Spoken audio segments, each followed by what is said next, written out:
ہمارے پاس خبر یہ ہے کہ پنجاب میں انتخابات 14 مئی کو کرانے کے فیصلے کے خلاف نظر ثانی درخواست سپریم کورٹ نے الیکشن کمیشن کی درخواست خارج کر دی ہے۔ چیف جسٹس پاکستان نے کہا ہے کہ جب بھی آئینی خلاف ورزی ہوگی عدالت مداخلت کرے گی۔ جسٹس منیب اختر نے کہا کہ آئین کسی کی جاگیر نہیں ہے۔ جسٹس منیب اختر نے کہا کہ کوئی بھی آئین سے انحراف یا تجاوز نہیں کر سکتا۔ ہماری کورسپونڈنٹ مریم نواز ہمارے ساتھ ہیں۔ مریم، بتائیے گا کیا تفصیلات ہیں آپ کے پاس؟ جی، سپریم کورٹ میں الیکشن کمیشن کی پنجاب میں جو 14 مئی کو انتخابات کرانے کا سپریم کورٹ کا فیصلہ آیا تھا، اس کے خلاف نظر ثانی درخواست تھی، اور اس درخواست کی آج 12ویں سماعت تھی، جس پر سپریم کورٹ کی جانب سے متعدد سوالات الیکشن کمیشن کے وکیل سے پوچھے گئے، اور سپریم کورٹ نے پوچھا کہ انہوں نے جو 4 اگست کو اپنا فیصلہ دیا ہے تفصیلی اسی کیس کے اندر، اس کے اوپر اگر الیکشن کمیشن کے وکیل سمجھتے ہیں کہ اس میں کوئی غلطیاں ہیں تو عدالت کو بتائیں۔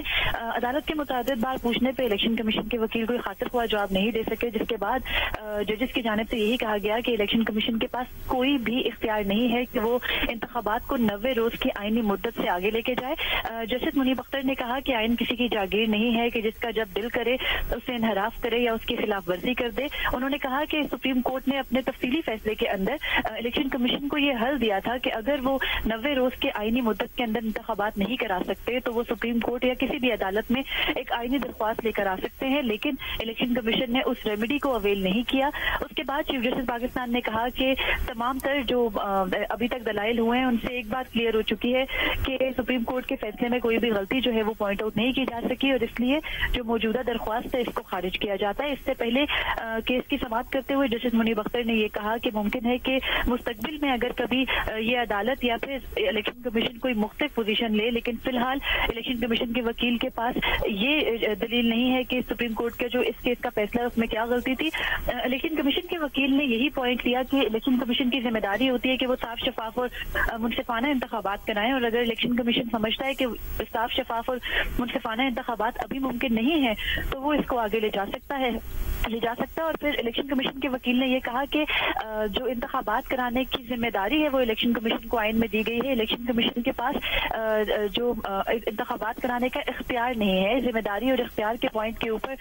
جو ہے وہ سپریم کورٹ میں ججز نے مختلف ریمارکس دیے۔ جسٹس اعجاز الاحسن نے کہا کہ الیکشن کمیشن کو 90 روز میں انتخابات ہر صورت کرانے اور یہ آئین میں واضح طور پہ درج ہے، اور کسی بھی صورت آئینی مینڈیٹ سے جو ہے وہ انحراف نہیں کیا جا سکتا۔ اس کے بعد جو کمیشن کے وکیل سے بار بار یہ سوال کیا گیا کہ وہ کیا سمجھتے ہیں کہ سپریم کورٹ کے جو فیصلہ ہے پنجاب میں 90 روز میں انتخابات کرانے کا اس میں کیا غلطی ہے، تو الیکشن کمیشن کے وکیل نے یہی کہا کہ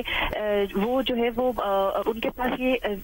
اختیار نہیں ہے کہ وہ انتخابات کرا سکے۔ مختصراً یہ بتا دیں مریم کہ الیکشن کمیشن کا موقف رہا کہ یہ ہمارا اختیار ہے، اور سپریم کورٹ یہ کہتی رہی کہ آپ کی ذمہ داری ہے، اختیار آپ کا نہیں ہے، ایسے ہی؟ جی بالکل، سپریم کورٹ یہی کہتی رہی، اور پھر سپریم کورٹ نے یہ بھی کہا کہ جب ہم نے آپ سے پچھلی کیس میں بار بار یہ پوچھا تھا کہ آپ کو انتخابات کرانے میں کیا رکاوٹ پیش آ رہی ہے، تو الیکشن کمیشن نے یہی پوائنٹ لیا تھا کہ اگر سیکیورٹی اور فنڈ دے دیے جائیں تو وہ انتخابات کرا دیں گے، اور پھر سپریم کورٹ نے کہا کہ ہم نے آپ کو سیکیورٹی اور فنڈ کے لیے بھی ارینجمنٹ کر کے دی، اور اس سے متعلق سپریم کورٹ نے تب گورنر اسٹیٹ بینک اور فائنانس ڈویژن کو بھی بلایا تھا۔ سیکیورٹی کے معاملے پر بھی سپریم کورٹ کو بریفنگ دی گئی تھی۔ الیکشن کمیشن کے وکیل نے مئی کے واقعے کا مدعا بھی۔ بہت شکریہ آپ کا مریم،